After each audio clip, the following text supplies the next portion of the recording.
Hey guys, Stealth here. Today, in the Saturday subscriber gameplay, we're going to be looking at Worrying Rogue, who is doing a ranked gameplay match. Interestingly, he's not using one of the more general decks. He's using a British Armored, and it's specifically set up to be a 1v1 deck. Now, I gotta say, I checked out this deck, and I'll probably be looking at it after the gameplay is done. But I still find it quite unusual that the British managed to get 4 challengers, 4 Challenger 2s, that is, at veteran for 1 card. Compare that to the French, compare that to the Germans, the Kiyomarushiki from the Japanese, K1A1 doesn't even come close. 4 Challenger 2s is very much over the top, as far as I'm concerned. But it is in the deck at the moment, so why not or it's in the game actually, so why not enjoy it? Why not use it? Until Eugen decides to change their mind and changes the game altogether. Now, he mentioned that in this game he's going to do an aggressive early rush, and the rest of the game he's going to defend his zones. So let's see what that means. As far as the early rush, this looks like a pretty potent setup. Challenger 2. Chieftain Mark 5, Chieftain Mark 10, a couple of Scimitars for a recon, a Spartan there, Challenger 1-3, Stormer, Chieftain Marksman, Warriors, there's even a couple mortars, one mortar thrown in, and there we go. He's going for, oh this is interesting, I can learn from this, he's going for a very, very hefty push on the right, and nothing but a skeleton force on left, 1 rover, and 1 chieftain. And my bet is that by the time that his rover manages to make it to Gulf, he has so many points that he can deploy units into Charlie and Delta without using up too much of their fuel. Being an armored deck, you don't get any airborne infantry, unless I'm very much mistaken. So he doesn't really have the potential to do an aerial rush on Delta. There we go, Theo in the enemy team has already completed the capture of Fox. You can see that he doesn't even have a CV here. Rogue is not concerned with CVs and mainly pushing towards Foxtrot by the looks of it. And I gotta say, I find this to be an interesting tactic because normally you would say, well, you gotta spread out your units across the map, you're gonna have some over there defending this area, maybe some in the town and Delta. You wanna have a couple of units in Charlie, and with that you'll be fine. But he's saying, nope, no stopping. We're armor, we're just going to keep rolling down the road. And we'll just see what we run up against. So he has a really, really heavy push over here. And if Theo does not have a significant holding force in Foxtrot, then this force is just going to roll through. It's just going to steamroll the units anywhere near Foxtrot. Now quickly looking over to the left, because in the meanwhile he's bringing in an FV432 with AGGMs, a warrior. Looks like a skeleton force is being deployed on the left. There's another warrior coming in. Note that he's using the base warrior, not the warrior 90, so it's cheaper. And it does not have the 6 points of frontal armor. But let's quickly switch to the right, as it seems that he has a couple of targets up.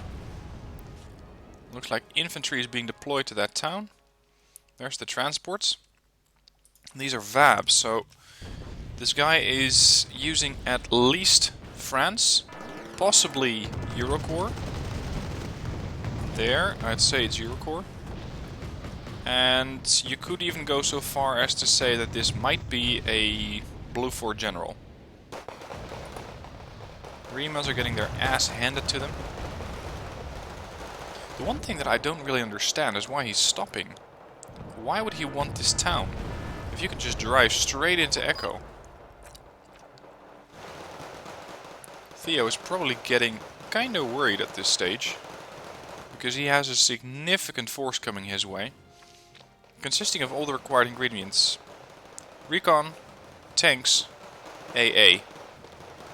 He doesn't really need infantry in here anyway, does he? So he's currently just pushing through. 22 Rimas versus 5 Fusiliers, and this is what I mentioned, you don't need to kill the Rima, they're not exactly in the way. If you can just keep pushing, then why the hell not? Now, call this cheesy if you will, but I find it to be an interesting tactic. Because normally if you see a rush coming in, it's going to be helicopters. And lots of them. This time around, not so much. He is just using armor in, as far as I'm concerned, the way it's supposed to be used. It's a very aggressive weapon. Armor has the potential to break through. And moreover, he's pushing into Echo, neutralizing Red Force opportunities to bring in aircraft. Looks like the Challenger might take a hit, but there's the CV kill. And now the roles have been reversed. Now Rogue is getting points. Sure, he's a little bit behind on Theo, but other than that, he has a massive map advantage. Because he has basically the entire right side. And he can now pretty much at his leisure start to call in units. Whereas Red does not have the opportunity to do a lot other than bring in units from Bravo. Which is, by the way, their only reinforcement zone. And sure, he's lost a couple of units. But it worked. He got to where he wanted to be. And if you can now defend this area, which really shouldn't be too difficult, because all you need to defend are these 5 bridges. And, of course, put up a bit of a skeleton force or a monitoring force on Charlie and Delta. Then you have this map under control. And you can just sit back, go get a coffee, and start to rake in the points. Because, let's face it, he's only deployed 2 CVs so far, a third is now coming in. He can now quite easily put a CV in Charlie, Hotel, Fox, and that should give him another plus 6 points for the conquest. So he's really going to be massacring points. I gotta say that Theo is using a bit of an unusual setup, or at least something that I don't really recommend, which is using groups of 4. And groups of 3, they're, as far as I'm concerned, on the edge. I wouldn't go much bigger than 3 because they can also get wiped out quite easily. I prefer groups of 2, but groups of 4, or quad stacks as they're also known, it's not something I really recommend. Now let's see, he's using Fusiliers for 10 points and then Warriors for 15, so he's deploying decent infantry, don't put them up against tanks, decent infantry with autocannon backup for only 25 points. And I've seen his deck. He can flood the map with these guys if he wanted to. And sure, they're not exactly well trained. 2 chevrons, which I believe means that they're going to have, what, a veterancy of regular? Something like that. There's another chieftain type coming in. I think that this CV was a tad too aggressive. Not exactly sure where he wants to go, but I really doubt it's Delta. But this is something that might be caused by him bringing in a CV heading for, I don't know, Fox or something. And then the CV thought, well, the closest spawn route would be Gulf instead of India. So that on this map is something that can really mess you over if you don't keep a close eye on it. Theo by now has captured Alpha, so that he's back again at a +1. I'd say not all is lost. I'd say that Theo can still come back from this, but it won't be easy. It won't be easy, especially without air support. Here's a Chief Mark II. Very cheap tank, 35 points, 4 HE on the gun though. And with 13 armor penetration, it doesn't make it that suitable against tanks. But against infantry with 4 HE, you're definitely gonna start doing damage. Although, I would prefer a more standoffish fight than just driving this tank right into town. There you go. This is his tactic. He's just defending the zones that he has. He could push through, possibly. But the way that he has these things set up is so that he can control the half of the map over here. There's a recon pretty much covering these 2 bridges. The rover might be heading to Echo, so he can bring in units from there. You can see he spread out his AA. Stormer there, Javelin here, Gazelle scouting there, and the mortar, I don't think it was really required, but you never know what you're going to run up against. Puma 330H, considering doing an airborne landing. Lynx A at 720mm is not really too happy about that, and seems to be pursuing. Although it doesn't really need to, because once you can scare these guys off and show them that you have a force guarding this area, I'd say that's all you need to do. Whereas if you chase them, you have a good risk of not actually seeing that unit back again ever, of having it shot down somewhere over this region. There's the CV. Went for quite a drive, but finally ended up in Echo, so he can now bring in both ground and air assets from this direction. There's the Pumas again. Seems like they haven't quite learned their lesson, so the Stormer HVM is recommending them that they change their course in a sort of violent manner, so that these guys are no longer a problem. Alright, there's Echo control. Now, I wonder how the last 27 minutes of this game are going to go. Because right now he has, I think, everything that he needs. All that he needs to do now is capture. You can see he's reinforcing FV432s with HEGMs inside. Let's see what kind of HEGM he's using. Where are the HEGMs at? Here we go. Milan 2 team. 20 points, plus 5 points for a transport. So, with the income that you get from Conquest, and no, I'm not talking about that income, I'm talking about the income for your units, you can deploy quite a large number of these. And, as I mentioned, I will go into his deck afterwards to have a look at exactly what he has in there. So if you're not so interested in the gameplay but want to have a look at the deck, then either copy the deck code from the description down below, or skip to the end of the video so you can have a look at what kind of units he's using in this deck. And I gotta say, once I received this replay, I was like, you're using what? You're using British Armored? On a 1v1 ranked? How does that work? But it's working rather well. Mostly because he had such a heavy spearhead point, or a heavy spearhead going towards Echo. It pushed through right through everything that the French and the Germans were able to put up. And this shows you that, I'd say, at least for armor, having one of those heavy spear points really does work. Sorry, spearheads, not spear points. What the hell, stealth? Spearheads. Okay. I would recommend that he bring in a bit more recon on the left. It seems like the only units that he has over here is the Chieftain, the Warrior, a couple of Fusiliers. He's even deploying some units in here to make sure that if something decides to cross that forest, they're going to get recommended to go elsewhere. And these are indeed Fusilier 90. So these are slightly more expensive. 15 points. Warrior Milan, 25 points. So this is a 40 point combination. I personally wouldn't bring in the Milan, because I don't particularly like the Milan missiles. But from a position like this, where you could get a side shot on the road, especially if a unit is engaged elsewhere, then you might be able to get a good kill shot with it. Looks like we got some more unwelcome guests here. Hang on. There's not too many units that use that. Don't tell me that was a command helicopter. Yeah, let's assume it's not. Rogue is at a +2, thanks to capturing Charlie. Let's speed this up a bit. Now you could be wondering, would this tactic work against everyone? And my answer would be, I think so. I think that unless you have made the gamble of putting a lot of forces into Foxtrot, you're not really going to have that much as a reply to that large push coming in. Even Leopard 2A5s, which could have been pushed up through Echo, would not really have made a chance, or have stood a chance against all the units that he was bringing in. Strikers, no, Strikers weren't there yet, right? Hold on.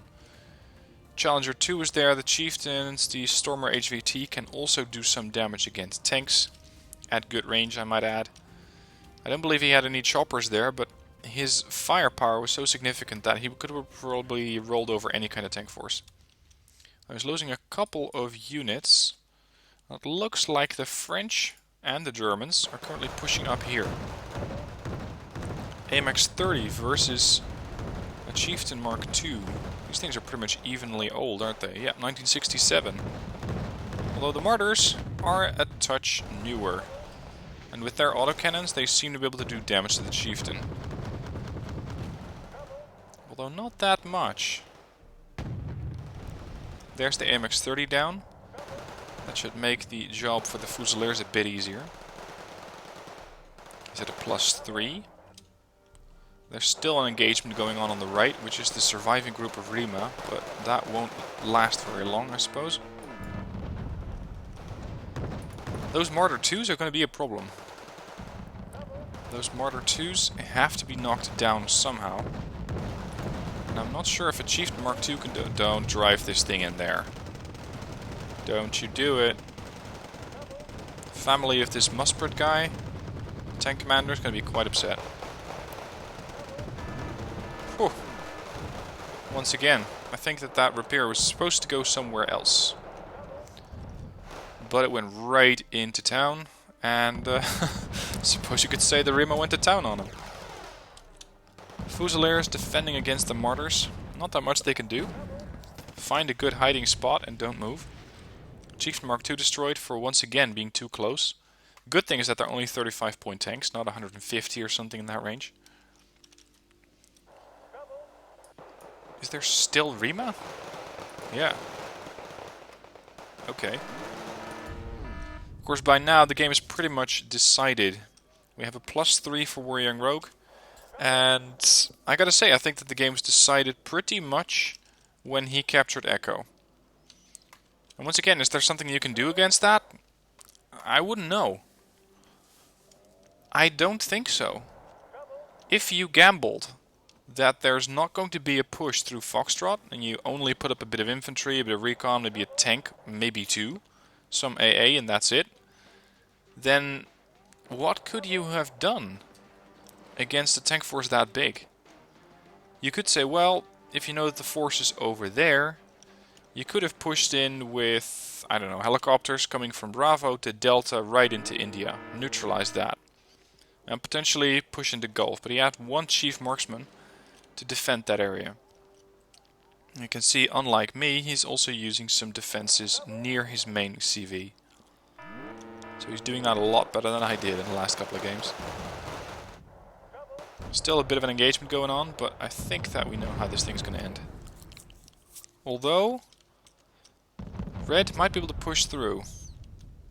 TOW 2s will work against Martyr 2s rather well. 10 frontal armor is nice, but it doesn't quite stand up to 25 points of armor penetration on the TOW 2. So this should be a one-shot. There we go.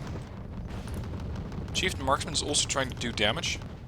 Unfortunately getting probably killed off by the Leopard. Last TOW 2 going in. These TOW 2s rarely miss. CV is being pushed out though. So it's time for the Avri to move up. Or the AVRE. This thing, if you haven't used it since it was nerfed, it used to have that 2450 meter range and about 30% accuracy. Nowadays, that range has been sliced in half and less. 1050 meter range. 70% accuracy, 8 HE. And something that the stats don't show, but that is still significant, is that they don't take a lot of time to aim. Basically, point and shoot. Unlike some other units which take their sweet time to actually aim the shot. Anyway, as I was saying, you might be able to go with a helicopter push through the middle of the map and then try to push into India. If you have something along the lines of the force towards Echo coming in. Other than that, I don't know how you could have countered that. And he says that it has worked on this map. 3 times his tactic has worked on this map. So Rogue is not doing this for a first time and getting lucky. It seems to be working in a more structural manner. And yes, Theo might not be the most experienced player, considering the way he's playing, but hey, we all had to learn somewhere, yeah? So let's not give him too hard of a time and point out everything he did wrong. Instead, let's point out what he could have done better, so that he can improve his gameplay should he be watching this video. And the same goes for Worrying Rogue. If you have any recommendations on how he could improve, let me know in the comments. But I will not be tolerating any holier-than-thou attitudes of this is what he should have done, that utter moron What are you doing bringing Armored into a 1v1? I won't have that, guys. Be gentle, be nice, be respectful to each other. We're here to help each other, not criticize each other into oblivion. I will not have that. Anyway, it looks like the Eurocorps forces are definitely pushing through the British at the moment. 60 Commander Marines could have been countered by a bomber, or at least that would have been my response.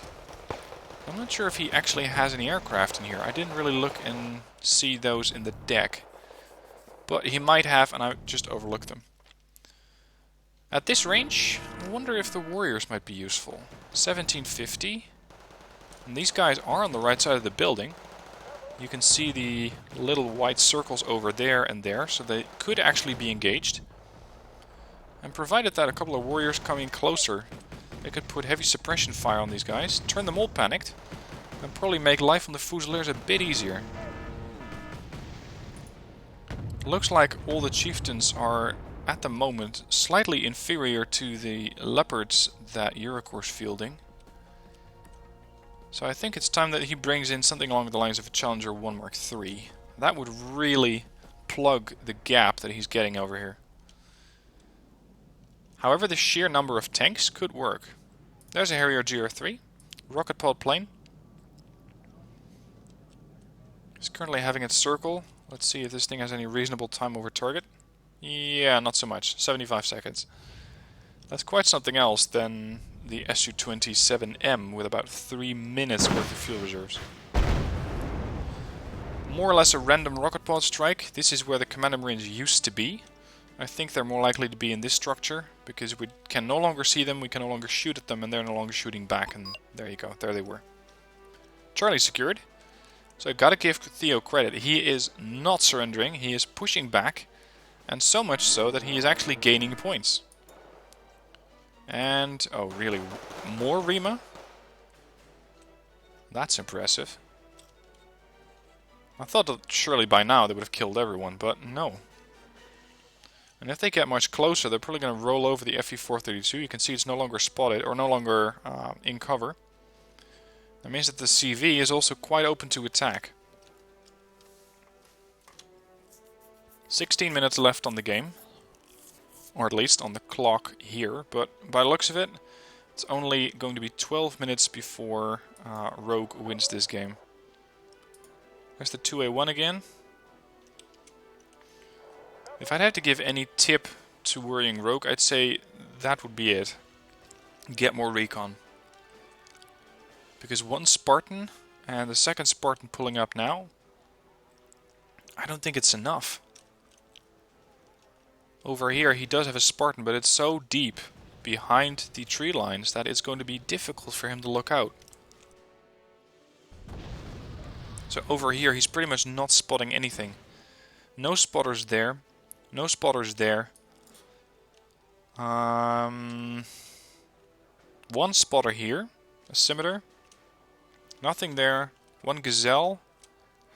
Nothing in hotel. Yeah, he does not have a lot of recon units. I'd say that the solution to that would be getting a couple of cheap recon units. I think that green jackets can be more or less spammed, so that you have infantry mixed in with recon infantry and get a better look at what the enemy is doing. These helos. Yeah, I believe they're helos. At least he saw them. I think this Spartan may have been able to spot them. There's another engagement going in. Yep, a hotel has been neutralized. Correction, a hotel has been secured. Once again, Rogue at a +1. More Rima. Currently already veteran. Elite actually. And I don't think they're going to be making a run for the CV. They could. It's not too likely. They'll probably see them coming way before that happens. Brennis coming in. Puma's coming in. The Puma's over here could be an issue because he does not have any AA here. And he's realizing that, so he's pushing in 2 Stormers as fast as possible. While over here we have an engagement with the Milan 2 team. Going for the Brennis. Looks like they already managed to take out one. And the second one barely survives. Down to 1 hit point. 36% accuracy. And unfortunately they do manage to take out the ATGM team. I think though that this thing is so lightly armored. Especially on the sides. 5 points of armor. What's the main gun on the warrior? 3 AP. It's just a bit much. But this Chieftain Mark II could easily do it. 13 armor penetration. If it hits it in the side, it's going to penetrate. If it hits it in the front, it's going to penetrate. Whereas this gun is quite severe. 16 points of penetration versus 11 armor. So if you do have a gunfight, then it's going to come down to the accuracy. And I could argue that the Brennus would win that, but not in its current condition. 420 points for Rogue. There's more ATGMs rolling in to deter against the Brennus. Rocket pods coming in. Oh, the Commando Marines are back. This time around, though, they seem to be ready for it. Look at all the chieftains there. Cheap solution this. 70 points times 4. Correction, 35 points times 4, so it's 120 points, no correction, 140 points that he has there. And they make a quite effective solution against 30-point infantry. Totu's been shot down, the Leopard is pulling back, so is the Crotal, but we have Legionnaires on the flank. Unfortunately, he does not have too many chieftains on the left, meaning that the Legion are going to easily eat up the Spartan, knocking out vision on this character. So the Spartan over here is probably going to hold this area for now. Or at least recon wise. Challenger 1 Mark II coming up. At Elite, of course. 4 HE power. Quite the impact. Ah, damn it. He lost him. Is this thing set to ground attack? Yeah, kinda.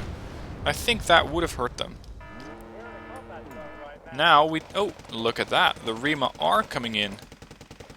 They have been able to find the 432. The Rapier does not have any kind of machine gun mounted on it, so it's going to be next. There we go. Mortar is trying to fire at pretty much point blank range. And if it can buy enough time, the Rover CP might be able to make it out alive. But no such thing. Rover killed off. Once again, Theo at a +1.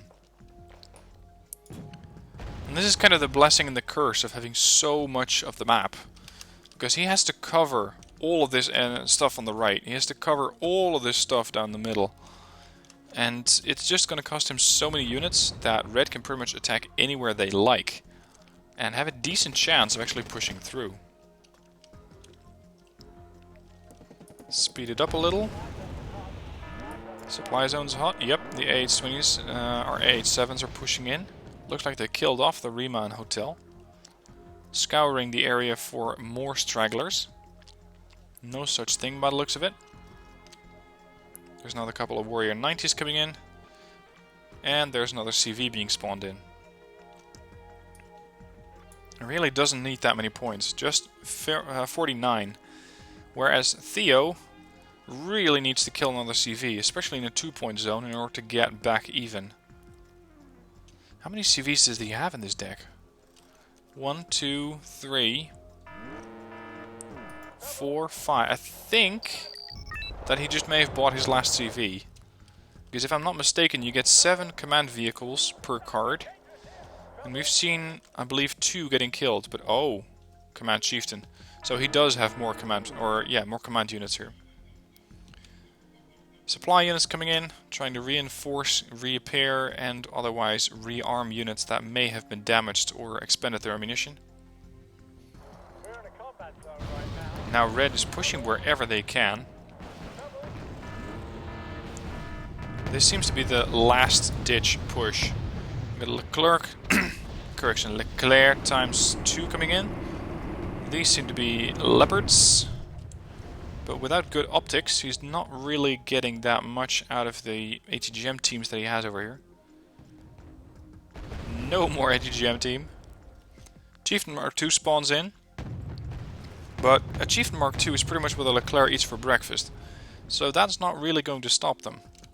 If you want to stop them here, you're going to have to bring in something a bit heavier, or hope that you're going to reach 500 points in the next couple of seconds.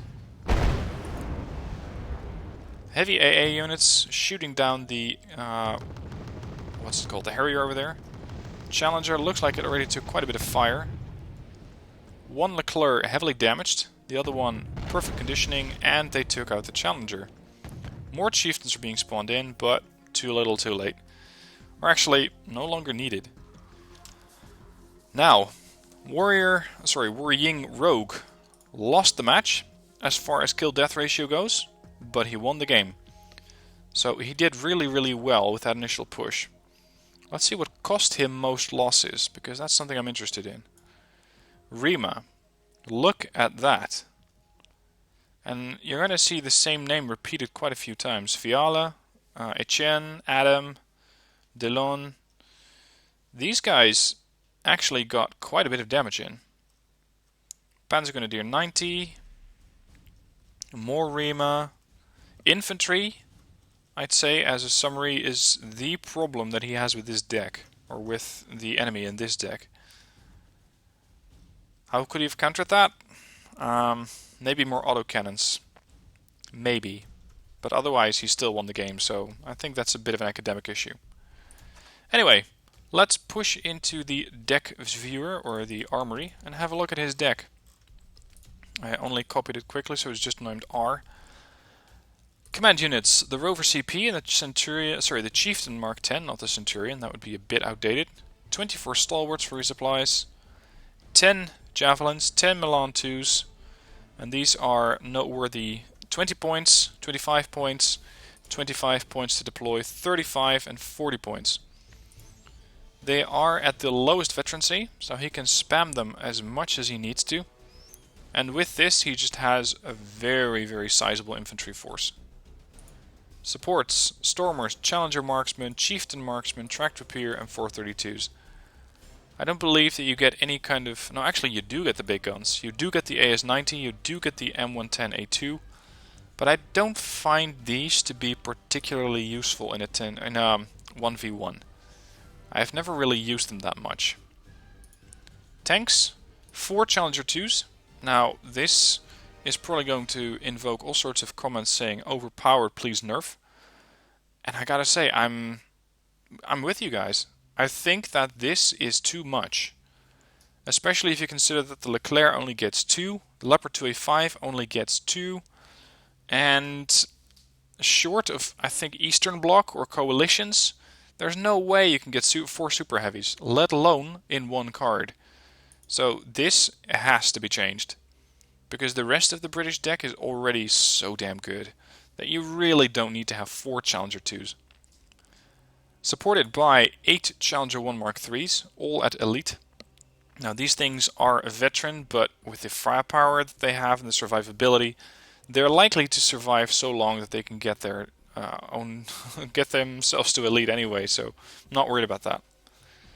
Challenger 1 Mark 2, 10 of these, 20 Chieftain Mark 10s, 14 Chieftain Mark 5s, and finally 19, yes, 19 Elite Chieftain Mark 2s. Bloody hell. He takes armor quite literally in this deck. Green Jackets times 7. And that's pretty much the only spammable recon that he has as far as infantry goes. The other option, which is slightly cheaper than the 20 plus 5 points, would be Scorpions or Scimitars. The thing is that these guys have very good optics and very good stealth. These guys only have good optics and medium stealth. Spartan, at the same price tag as the Green Jackets, very good optics, very fast, you just don't get too many of them. You get 7 of these per card, whereas these guys are nice and spammable at 14 per card. So you can go with these, but you're going to have to field more of them in order to make up for their only good optics instead of very good. Vehicle tab, 14 AVREs, 12 Strikers, 24 Rardens. Wow. Do you really need that many? I mean, it's working for him, so who am I to question him? But 24 Rardens? If you have all of those warriors? Because let's face it, the warrior, or let's rephrase that, the Rarden is more or less the warrior. Actually, it's, that was the Milan 2. It's this vehicle, the 432, so barely any armor, with the autocannon from the warrior Milan, which is the L21A1 Rarden. And that's it. It's nothing really special, but for 15 points you can really get a nice amount of punch out of these guns. Helos, 10 Lynx TOW 2, 14 AH-7 20 mils. And as far as air power goes, 2 Eurofighters, 2 Harriers with the paveways, and 4 Harriers with rocket pods. No seed aircraft, no tank snipers. I think that last bit is well considered, because he doesn't really need tank snipers in the tank deck, does he? He can pretty much go toe-to-toe with any kind of super heavy using his Challenger 2s, and he has 4 of those, so why not? So I'd say he doesn't really need a super heavy sniper, or something like the Jaguar GR1A. Anyway, with that, that is the end of this ranked match coverage. Let me know what your thoughts are. Let me know how you would counter a heavy push like that this guy did in the beginning. I think that Wargame Rogue is using a good tactic here. Call it cheesy if you will, but it gets the victory. And now it's up to you guys. How would you counter this? Anyway, with that, thank you for watching. I hope you enjoyed. Let me know if you have any good replays for ranked matches, because I do like covering those. Send them in through the description through the link in the description. And otherwise, good hunting on the battlefield, and I'll see you soon for more videos.